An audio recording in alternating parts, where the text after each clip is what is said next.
আল্লামা হাফেজ জুবায়ের আহমদ আনসারী রহমতুল্লাহি আলাই উনি আমাকে ছাত্র জমানায় টার্গেট করেছিলেন, আমাকে উনি শিক্ষক বানাইবেন। তখন আমি ফারেক হয় নাই। উনি ছাত্র জমানায় এক মাহফিলে যখন আমি গেলাম, উনি আমাকে বললেন, হজরত ফারেকের পরে কিন্তু আমার মাদ্রাসায় আপনি যাইতে হবে খেদমতের জন্য। আমি আশ্চর্য হয়ে গেলাম। উনি হাজার হাজার আলেমের সাথে প্রত্যেক দিন সাক্ষাৎ হয়, কাউকে এরকম টার্গেট করে না। কিন্তু আমি এখনও ফারেক হয় নাই। ছাত্র জমানায় উনি আমাকে বললেন ওনার মাদ্রাসায় খেদমত করার জন্যে। আমি তো আনন্দে আত্মহারা। বক্তাগিরি কাকে বলে, ওয়াজ যে করব জীবনে স্বপ্ন ভাবি নাই, এটা আমার ব্রেনও ছিল না। হজরতের আবদার অনুযায়ী ফারেকের পরেই আমার প্রথমে চাকরি আল্লামা শাহ আহমদ শফি রহমতুল্লাহি আলাইর মাধ্যমে রাজশাহীতে আমার চাকরি হয়েছিল। হজরত হেফাজতে ইসলামের আমির আল্লামা শাহ আহমদ শফি রহমতুল্লাহি আলাই আমার উস্তাদ, উনি আমাকে রাজশাহীতে বলছিলেন যাওয়ার জন্যে। আমি বলছি, হজরত আমার বাড়ি সিলেট, রাজশাহী অনেক দূরে। তো হজরত তখন বলছিলেন, না তাহলে তো তোমার এটা হবে না, তোমার বাড়ি যেহেতু সিলেট, রাজশাহী চাকরি দিলে তোমার কষ্ট হয়ে যাবে, তাহলে সিলেটই দেখতে হবে। মনে মনে তো আমি ভাবতেছি যে আনসারি সাহেব তো আমার বলছিনি। ফারেকের পরে সাক্ষাৎ করলাম, সাক্ষাৎ পরে গেলাম, শিক্ষকতা শুরু করলাম ওনার মাদ্রাসায়। শিক্ষকতার পরে উনি বিভিন্ন আমাদের মাদ্রাসার মিটিংয়ে যাইতেন।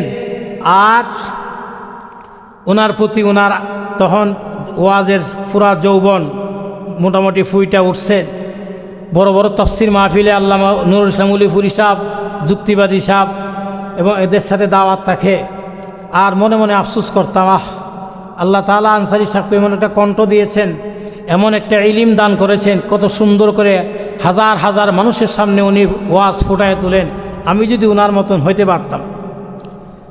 আসলে হজরতের দোয়া ছিল আমার উপরে। হঠাৎ করে আমাকে একদিন বলল, আপনি মাদ্রাসার মসজিদের খতিবের দায়িত্বটা নেন, আপনি প্রশিক্ষণ দেন, এখানে আগে নামাজটা পড়ান বিনা বেতনে। 1 বছর 1 টাকাও আমাকে বেতন দেয় নাই এক মসজিদের কর্তৃপক্ষ। 1 বছর আমি খেতাবতির দায়িত্ব পালন করলাম। খেতাবতির দায়িত্ব পালন করার পরে মোটামুটি আমার কথা বলার একটু অভ্যাস হয়ে গেল। হঠাৎ করে আমার একদিন বললেন, চলেন আপনাদের সিলেট যাব। তখন হজরতে একটা 90 গাড়ি চালাইতো, একবারে বাজে কম দামি একটা গাড়ি, এও তেমন বেশি ভালো না, প্রায় রাস্তাঘাটে নষ্ট হয়ে যাইত। আমি উঠলাম ওনার গাড়িতে, গেলাম। প্রথম প্রোগ্রাম হইল সুনামগঞ্জ দিরাই থানা, দ্বিতীয় প্রোগ্রাম জাউয়া বাজার, 3 নম্বর প্রোগ্রাম আপনার এই সুনামগঞ্জ রোডে আরেকটা। 3টা প্রোগ্রাম। 3টা প্রোগ্রামে বয়ান করার পরে যে হাদিয়া দিছেন, আপনারা এখন যদি শুনেন তাহলে তো সব আশ্চর্য হয়ে যাবেন। 3 প্রোগ্রামের হাদিয়া হইল 6000 টাকা। এবার আপনারা বলুন তো দেখি, ব্রাহ্মণবাড়িয়া থেকে একটা গাড়ি নিয়ে যদি সুনামগঞ্জে যায় একজন বক্তা, আর 3 ওয়াজ করে যদি 6000 টাকা হাদিয়া পায়, ওনার থাকবে কি? কিন্তু আল্লাহর বান্দা কোনো জায়গাত ইশারা ইঙ্গিতে কোনো কিছু বলে নাই, যা দিছেন তাই নিয়ে আসছেন। দুঃখ লাগে, আমারও ওয়াজের বয়স হয়ে গেছে 28 বছর। এখন যা অবস্থা দেখি, বক্তাদের যে অবস্থাগুলো দেখি, অনেকেই তো ডাইরেক্ট কন্ট্যাক্ট করে, একবার শ্রোতাদেরও যে অবস্থা, কর্তৃপক্ষর যাদের অবস্থা, এরাও দেখা যায় বক্তাদের প্রতি বেইনসাফি করে। তো উভয় পক্ষের কিছু সমঝোতার মধ্যে থাকা দরকার। শ্রোতা যারা কর্তৃপক্ষ যারা, এদের ইনসাফ থাকা দরকার, এবং যারা নাকি ওয়াজ করেন এদেরও এখলাস থাকা দরকার। এখলাসও নাই, বক্তার নাই এখলাস, আর শ্রোতাদের নাই ইনসাফ আর এখলাস লাগছে ধাক্কাধাক্কি। কিন্তু আল্লামা জুবায়ের আহমদ আনসারী রহমতুল্লাহি আলাই, ওনার মধ্যে কোনো এখলাসের বিন্দু পরিমাণ কম ছিল না। বহু বক্তা দেখছি। আল্লামা জুবায়ের আহমদ আনসারী রহমতুল্লাহি আলাই এই ওয়াজের ময়দানে দ্বীনের যে খেদমত নিঃস্বার্থভাবে করেছে, মৃত্যুর আগ পর্যন্ত এইরকম মুখলেসওয়ালা একজন বক্তা দেখব কিনা আমার সন্দেহ আছে। হঠাৎ করে একদিন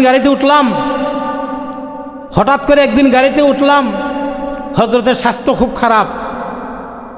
স্বাস্থ্য এমন খারাপ, দাস্ত হইতেছে, তারপরও কর্তৃপক্ষকে বলে না যে আমি আসতে পারবো না। ওষুধ খায়, কাজ ধরে না।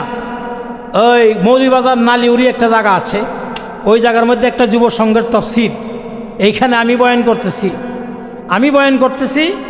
আনসারী সাহেব রহমতুল্লাহি আলাই একটা লন্ডনী বাসায় গেলেন আরাম করার জন্যে, আসছেন। ওয়াজের মাঝখানে ওনার বাথরুমের প্রয়োজন হয়েছে, আমাকে বসায় দিয়া উনি বললেন যে জিকির করলেন, আমি জিকির করতেছি। হযরত এইখান থেকে ওয়াজ চলা অবস্থায় আমারে টান দিয়া স্ত্রীদের মধ্যে বসায় দিয়া জিকির শুরু করলাম। হযরত চলে গেলেন, গিয়া জরুরত সারলেন। জরুরত সাইরে আরেকবার স্টেজে আইসা উনি ওয়াজ করলেন। একই দিনে দুইটা ঘটনা। এইখান থেকে ওয়াজ শেষ, এরপরে সিলেট সুরমা এলাকায় আরেকটা ওয়াজ রাত্র 12টার সময়। ওইখানে যাওয়ার পরে হযরতের একই অবস্থা। আমি তো এই দিন হযরতের গার্ড, আমি তাকি হুজুরের সাথে। এরপরে উনি আসলেন, স্টেজে আসার পর ওয়াজ শুরু করলেন। আধা ঘন্টা ওয়াজ করার পরে আরেকবার জরুরত দেখা দিল। জরুরত দেখার পরে আমার টান দিয়া উনি স্টেজে বসাই দিয়া উনি চলে গেলেন জরুরত সারার জন্যে। জরুরত সারলেন, একটু হালকা আরামও করলেন, কারণ স্বাস্থ্য তো এত দুর্বল, চেহারা মলিন হয়ে গেছে, চেহারা ভেঙে গেছে। ওই দিক দিয়ে আমি আধা ঘন্টা ওয়াজ করছি। আধা ঘন্টা ওয়াজ করার পরে হযরতে আরেকবার আসছেন, আইসা 1 ঘন্টা ওয়াজ করছেন। এরপরও কর্তৃপক্ষ যাদের ওয়াজ, এদেরকে নিষেধ করছেন না। দ্বীনের খাতিরে স্বাস্থ্য খারাপ, এই খারাপ স্বাস্থ্য নিয়েই উনি ওয়াজ শেষ করলেন। গাড়িতে ওঠার পর আমি বললাম যে হযরত, আজকে 2টা ওয়াজ যদি আপনি মিস করতেন তাহলে তো আল্লাহর পক্ষ থেকে গুনাহ হইতো না। কারণ আপনি যে স্বাস্থ্যের যে অবস্থা, আপনার চেহারাটা আজকে ভেঙে গেছে। এরপরে যে ঘটনা, এটা শুনতে অত হাসি কেমন লাগে, কিন্তু আপনি যে এই ওয়াজটা মিস করলেন না কইরা যে দুটোটা ওয়াজ করলেন, আপনি এটা কেমন করলেন? ওয়াজটা মিস করলে তো কোনো সমস্যা হইতো না। তখন হযরত যে কথাটা বলছিলেন, আল্লামা জুবায়ের আহমদ আনসারী রহমতুল্লাহি আলাই বলছিলেন, আমি একটা মানুষ, আর আমার অপেক্ষায় আছে হাজার হাজার মানুষ। এই হাজার হাজার মানুষের জন্য যদি আমি একা কুরবানি না দিতে পারি, আল্লাহর আদালতের সামনে গিয়ে কী জবাব দিব? আল্লাহর সামনে আমি গিয়ে কী জবাব দিব? কেমন ইখলাসওয়ালা, কেমন মুখলেস আলেম ছিলেন আল্লামা হাফেজ জুবায়ের আহমদ আনসারী রহমতুল্লাহি আলাই। আমাদের বানিয়াচঙ্গে একটা দাওয়াত, এই যে কুতুবখানি বয়লারের মধ্যে আমি দাওয়াত করছিলাম। দাওয়াত করার পরে এখানে রাত 12:30 পর্যন্ত ওয়াজ হইল। ওয়াজ হওয়ার পরে আমার বলছেন, চলেন আপনাকে নিয়ে ময়মনসিংহ ফুলবাড়িয়া যাব। তো 1টা 2টা 2:30 বাজে গেছে ব্রাহ্মণবাড়িয়া যেতেই আমি রসিকতা করে বললাম, ভাবির সাথে কি সাক্ষাৎ করবেন না? আল্লামা হাফেজ জুবায়ের আহমদ আনসারী রহমতুল্লাহি আলাই বললেন, আপনার ভাবির সাথে সাক্ষাৎ করলে দ্বীনের দাওয়াত দেওয়া যাবে না। আগামীকালে দ্বীনের প্রোগ্রাম, ওইখানে গিয়ে দ্বীনের প্রোগ্রাম করতে হবে। ফজরের নামাজ গিয়ে পড়লাম ভৈরব, ওইখানে গ্যাস ঢুকায়া এরপরে একটানে গেলাম ফুলবাড়িয়া, ওইখানে গিয়ে আরাম করলাম। আরাম করার পরে হযরতের কেমন ঘুম, আল্লাহু আকবার। যাওয়ার সাথে সাথে 5 মিনিটের ভিতরে ওনার ঘুম হয়ে এসে গেছে। 10টা বাজলো, ঘুম থেকে উঠলাম, গোসল করলাম, স্টেজে গেলাম। যাওয়ার পরে বলতেছে, আমি ওয়াজ করব, আমার আগে জাফর আহমদ সিরাজি উনি একটু ওয়াজ করবেন। এক ফাঁকে আমিও 1 ঘন্টা ওয়াজ করে রয়েছি। 12টা থেকে হযরতে ওয়াজ শুরু হয়েছে 1টা পর্যন্ত। 1 ঘন্টা 1 ঘন্টা উনি ওয়াজ করছেন। ওয়াজ করে এরপরে আরেকবার উনি ব্রাহ্মণবাড়ি এসে আরও 2টা ওয়াজ করছেন। তো বলতেছিলাম যে কথাটা, হাফেজ জুবায়ের আহমদ আনসারী রহমতুল্লাহি আলাইহির মতন মানুষ এই বাংলাদেশে আর আসবে কি না সন্দেহ আছে। আমি ওনার সাথে শিক্ষকতা করছি। ওনার আখলাক, ওনার চরিত্র, ওনার ব্যবহার, ওনার কাছে বাংলাদেশের কেউ 1 টাকা পাবে এমন ইতিহাস নাই। উনি অনেকের কাছে হাজার হাজার টাকা পাইবেন। উনি সিলেটের মানুষের মন এমনভাবে জয় করেছিলেন, সিলেটের মানুষ ওনাকে টাকা দিয়া ওয়াজ করাইতেন না। ওনার ভালোবাসা, গভীর রাত্রে এক সময় তো সুনামগঞ্জে এক মাহফিলে গেলাম, মাহফিল শেষ 3:30 বাজে। এখন কি আর আনসারী সাহেব আইব? হঠাৎ করে ফোন দিয়া বলছে আমি আসতেছি। সব মানুষ চলে গেছে। স্টেজে কেউ নাই, কয়েকটা কুকুর শুয়ে আছে, কেউ নাই। যেই মাত্র আনসারি রুডে ঢুকেই বলছে আমি আসতেছি, আর মাহফিলের মাইক দিয়ে যখন ঘোষণা হয়েছে হাফেজ জুবায়ের আহমদ আনসারি সাহেব ওনার আগমন স্বাগতম যেই মাত্র বলছে, হায় হায়, আনসারি সাহেব স্টেজে যাওয়ার পরে সভাপতি নাই, কেউ নাই। আমি বললাম সভাপতি চেয়ারে, দেখা যায় 10 মিনিটের ভিতরে হাজার হাজার মানুষ কোত্থেকে আসছেন। পঙ্গু পালের মতন এরা ঘুম থেকে উঠা হযরতের ওয়াজের মধ্যে আসছেন। এই দিন সিদ্দিক আকবর রাদিয়াল্লাহু তাআলা তাকওয়া সম্পর্কে একটা আলোচনা করছিলেন। মনে হয় যে আল্লাহ তাআলার পক্ষ থেকে রহমত নাজিল হইতেছে, এক একটা কথার এত ওজন ছিল। তো হাফেজ জুবায়ের আহমদ আনসারী রহমতুল্লাহি আলাইহির সমতুল্য বর্তমান যুগে কোনো বক্তা আমি দেখি না। বন্ধুরা আমার, বহু মানুষ আছে ইশারা ইঙ্গিতে, ডাইরেক্ট কন্ট্যাক্ট করে না, ইনডাইরেক্ট করে, লোকের মাধ্যমে করে। কিন্তু আনসারী সাহেব রহমতুল্লাহ আলাইহি কোনো ইনডাইরেক্ট ছিল না, ইশারা ইঙ্গিত ছিল না, সরাসরি। যে দেখেন একটু সুযোগ আছে কি না, ডায়েরিটা সোজা ডায়েরিটা ওনার হাতে দিয়ে দিতেন। আপনি যদি কলমটা ঢুকাইতে পারেন তাহলে আপনি লিখাত হয়ে যান গা। এটাই আমার লিখাত হয়ে যান। বহু প্রোগ্রাম, সারা ডায়েরি তালাশ করছি, কোনো জায়গাতে একটা প্রোগ্রাম বসাইব এরকম সাহস পাইছি না। এবার বলুন তো দেখি, কর্তৃপক্ষের তারা যদি ডায়েরি যদি দেখতে পারে তাহলে তো এদের দিল থেকে বক্তার প্রতি দোয়া আসবে যে হযরত আমাদের সাথে কোনো প্রতারণা করতেছে না। এখন তো বক্তারা খালি আছে, এরপরও খালি নাই কেন? ওই যে মিটার, এই যে টাকার মিটার, হাই রে হায়। অতএব বক্তা যারা আছেন আপনাদের কাছে আবদার, আল্লামা হাফেজ জুবায়ের আহমদ আনসারী রহমতুল্লাহি আলাইহিকে অনুসরণ করেন। ওনার সুর শুধু নকল করলেই চলবে না, ওনার বয়ানের তর্জ এবং উনি যে নিয়তে যেইভাবে জাতির খেদমত করেছেন এইভাবে খেদমত করবেন, দেখবেন হাজার হাজার মানুষ আপনার জন্য পাগল হয়ে যাবে, আপনার ইসলাহ হবে। অনেক বক্তাদের ওয়াজে ইসলাহ হয় না। আনসারী সাহেব রহমতুল্লাহি আলাইহির ওয়াজ শুই না হাজার হাজার যুবক দাড়িওয়ালা হয়েছে, হাজার হাজার যুবক নামাজি হয়েছে, হাজার হাজার মানুষ তার জন্য চোখের পানি ফালায় কাঁদছে। এই জন্য অসুস্থ হওয়ার পরে কোটি কোটি টাকা জনগণ স্ব ইচ্ছায় ওনার চিকিৎসার জন্য দিয়েছেন।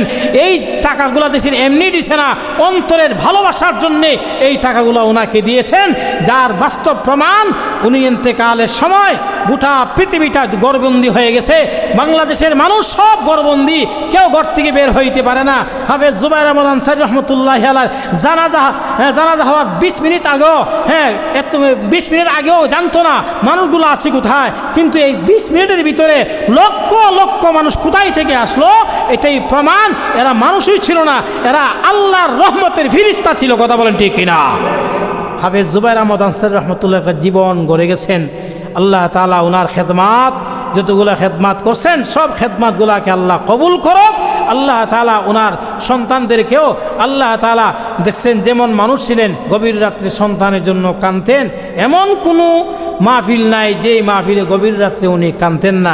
এই জন্য আল্লাহ তাআলা ওনাকে যে আওলাদগুলা দিয়েছেন প্রত্যেকটা আওলাদ নেককার ফরহেজগার। তোর মধ্যে আমাদের ভাতিজা সাইফুল্লাহ, খালেদ সাইফুল্লাহ মাশাআল্লাহ কত সুন্দর বাবার মতন ওয়াজ করেন, তার ইলিমও আছে আলহামদুলিল্লাহ, আমলও আছে।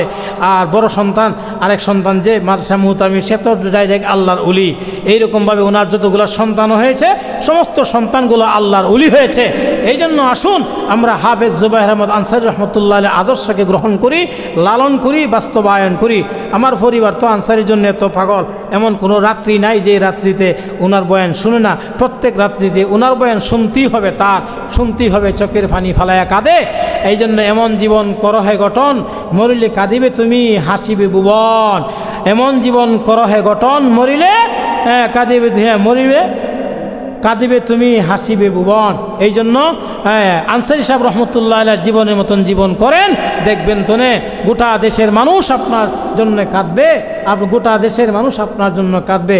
আল্লাহ তাআলা আমাদেরকে হাফেজ জুবায়ের আহমদ আনসারী রহমতুল্লাহ আলাইহির জীবন আদর্শ বাস্তবায়ন করার তৌফিক সবাইকে দান করুন। সবাই বলি আমিন। ওয়া আখিরু দাওয়ানা আলহামদুলিল্লাহ। গেলাম ওয়াজে, এরপর আমার